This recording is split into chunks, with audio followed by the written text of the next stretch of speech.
Po mga kapatid.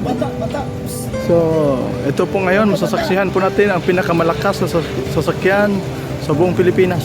Hindi sa buong mundo, sa buong Pilipinas lang po to. Nakikita natin to, oh. So grabe, oh. Ano niya? Ayun. Oh. Grabe, oh, kusgan. Kusgan kayo. Naday kadina day. Oh, oh, ayun, oh.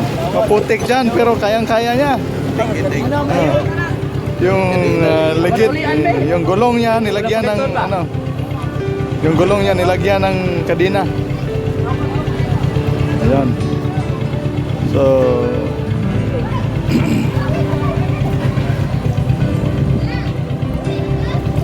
Hindi mo kinakabagat. oh. Dahil magkinahay. Oh.